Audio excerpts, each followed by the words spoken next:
Thanks so much, Jonathan. I appreciate you. Looking forward to talking about the movie, and I hope the sound is okay on your side. Yes, it is. Thank you. Wonderful. So, Priscilla, is it okay if we get straight into the interview? Yes, that sounds good. Fantastic. So tell us about this amazing new movie, Overcomer, from the Kendrick brothers.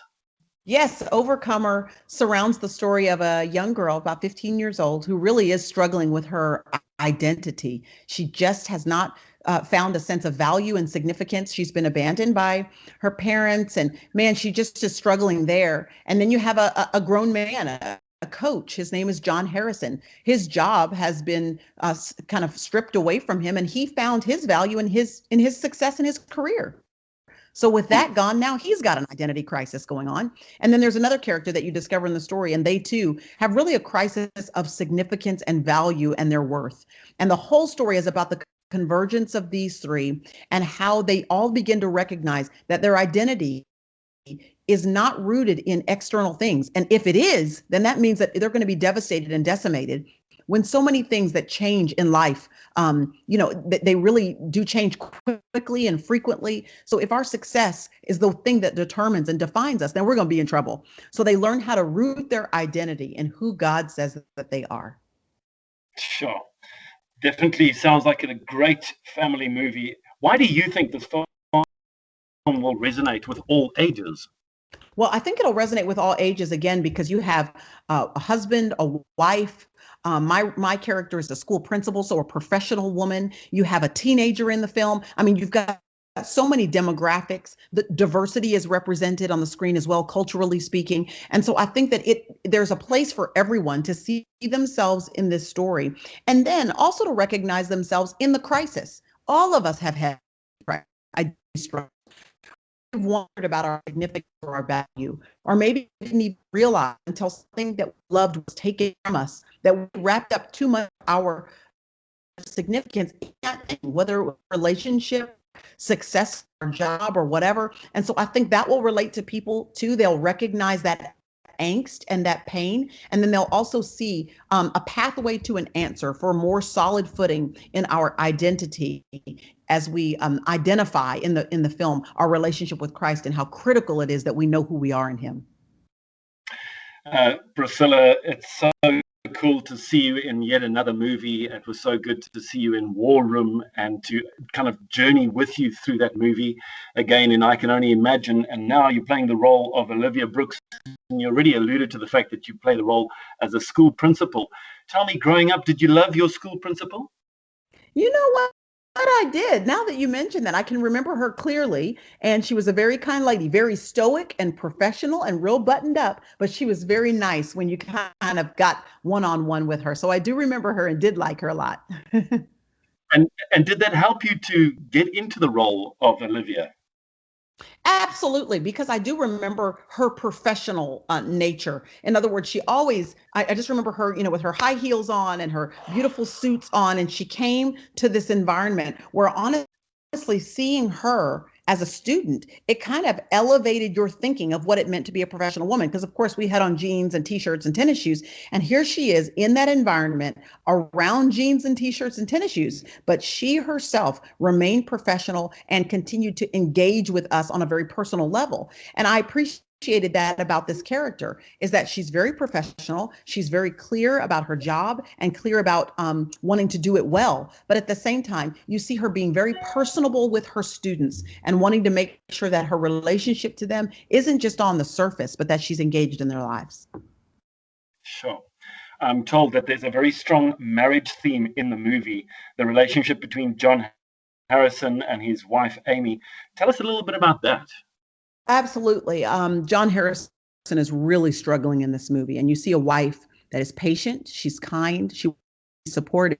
But I also loved that they wrote this character to, at some point, make a decision to put her foot down, respectfully so, but just say, come on, you've got to get up out of the doldrums of this disappointment. This does not define you. The disappointment that you've suffered, yes, it's real, but it's not your whole life. We still have a life here. You still have a wife. You still have children. We're healthy. We have our family. So, yes, everything might not be going the way you prefer, but that doesn't mean your life is over. So, I love that beautiful picture in marriage that we celebrate each other, we support each other, and comfort each other when needed. But at some point, oftentimes one of the spouses has to sort of be a wake up call that says, listen, there's so much going good in your life. Don't let this one or two disappointments keep you from seeing all of the blessings that are still all around us.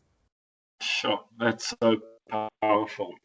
So then talk to us also in terms of movies, and often movies are made for the ladies, but I'm hoping that guys are also going to get into the movie. Do you think the guys will connect with Alex's character? Yeah, I really do think they will. It's the same with War Room in the sense that War Room was about prayer. And I remember that there was a lot of conversation about that. It's like, how do we make sure that in a movie where there aren't a bunch of explosions and superheroes, that guys will still feel like this movie is for them. And it's the same thing here. Just like men were able to gravitate to War Room and appreciate War Room because of the husband figure there, because of the emphasis on maleship and leadership there, even at the office where the husband worked. Because of that, I think it will be the same with Overcomer, that you see strong men in this film and men who are having to make important decisions about the trajectory of their lives and their emotional stability as they traverse some of the hardships that they're facing. So I do think there'll be a connection for teenagers, for women, for wives, for mothers, and for fathers, for husbands, and for men alike. We live in an ever-changing world, and we see and hear about earthquakes and tragedies. We hear about economic meltdowns in countries. We hear about extreme poverty. How do you think, or what do you think will be some of the key themes that will be seen on the screen with the movie Overcomer that could impact people on a personal level? Yes, I think as a culture, and I don't mean that just in our country, but all over the world, people are struggling with identity crisis. And you see that clearly because everything is being redefined. That's how you know we're having an identity crisis. They're trying to redefine and reassign genders, redefine family, redefine marriage. Everything is on the line to be redefined. And that's because we don't have a solid understanding and appreciation and reverence for who God says we are and the things he has already defined and honoring that. And so people are having an identity crisis. So I think that they'll relate to this movie and see themselves because in a culture and in a day and age where folks just need to be reminded that their significance is not in temporal things. So even if you're successful in your 30s and then, man, you lose all that success in your 40s, that doesn't change who you are. You still have that value and you still have that significance. So for the person that's a little disappointed maybe with life, a bit overwhelmed or maybe underwhelmed with life because things haven't worked out the way that they would prefer, they can come out of this movie with a renewed sense of their value, their worth, and their significance, despite the difficulties that they may be facing in their life. We're chatting to Priscilla Shirer. She plays the role of the school principal, Olivia Brooks, and just such an honor to be talking about this brand new movie that's going to be out in South Africa at the end of August. We really are looking forward to it. One of the things that I'm really interested in hearing you as you were speaking now, Priscilla, is there's a definite sense of discipleship and mentoring. And those have, in a way, in the church environment and in amongst Christians, become kind of dodgy words, and some people shy away from it because it means relationship and accountability and things like that. Speak to us a bit about that.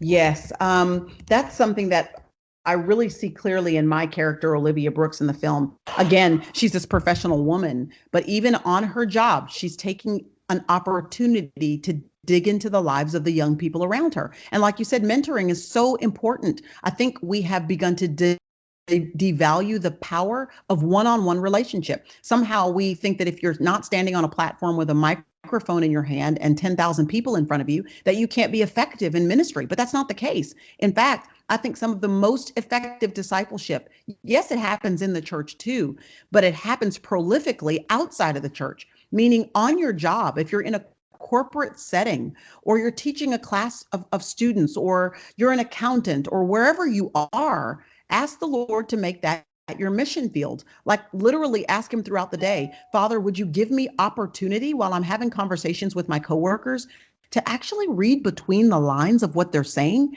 and Yeah. show me if there's some pain there or discouragement there or some way where I can organically turn the conversation towards spiritual things and offer them encouragement in the process of our conversation.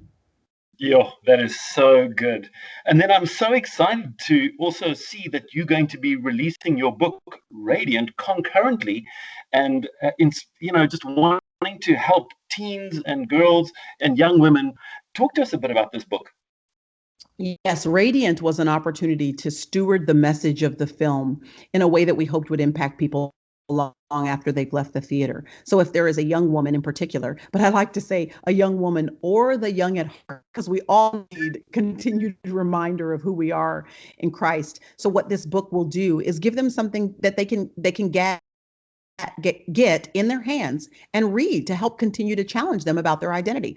And I talk about the crisis that we have as women, wrapping our identity up in our beauty or wrapping our identity up in sameness, meaning that really we live in a world where if you're not the same, if your hair is not straight like the standard of beauty says it needs to be, or your skin's not the right color, or your personality isn't charismatic and gregarious, well, if you're not like that, then you are not valuable or not successful. You're not considered accepted. And so I talk about the beauty of being created uniquely in the image of God and how, for example, Derek, in my case, man, I remember being a young woman and wishing my hair was straight instead of textured and curly like it is, and wishing that my nose wasn't as broad as it is as an African American woman, wishing my was a little bit lighter because I'd be like all the other girls.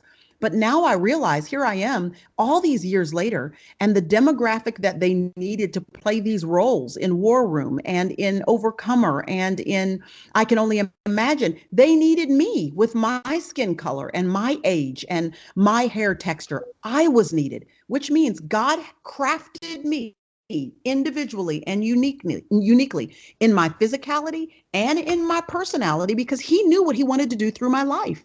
And so if we can get young women and men to realize that the way you are is on purpose because there is a reflection of God's glory and greatness that can only come when expressed through the uniqueness of you. So don't dull that. Don't try to minimize it. Don't try to be the same. We need you to be who God created you to be because you are going to be a magnificent reflection of the glory of God. Sure. I love it. Priscilla Shirer, thank you so much for talking to us today. It has been absolutely fantastic chatting to you about this new movie. God bless you and thank you for your time. God bless you. Have a great day. Thank you. You too. Hey, you know what? Yeah. I are you still there? I apologize. I think I said Derek earlier, and you are not Derek. You were Jonathan. I It's okay. apologize for that. I think I talked to Derek right before I talked to you, so I'm so sorry that I made that mistake. I hope you can edit it out without any I can. issues. Good. No problem, Priscilla. No problem whatsoever. I was trying to think, like, where does Derek fit into this? Yes, I apologize. Derek was No, let's see, on a radio station there in South Africa, but I apologize. no, don't feel bad. Please don't feel bad. You speak to so many people. It's not a problem. It's so great just chatting to you. Thank you for your time. I appreciate you. Have a good day. You Bye. too. Okay.